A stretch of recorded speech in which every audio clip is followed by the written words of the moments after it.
Unboxing of my new Vevor cap press. I ordered it on a Thursday and today is Saturday. And I got it like a couple hours ago. Quick, fast shipping. A new auto press. This is my old cap press right here. My old Vevor clamshell cap press, and this is the new one. So let's get this thing open here and see what it's like.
Much smaller, lightweight compared to that one and this one.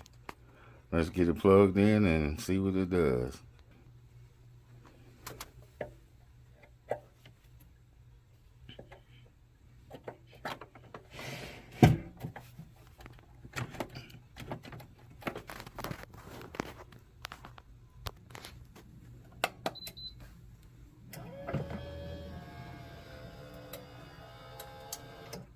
Auto.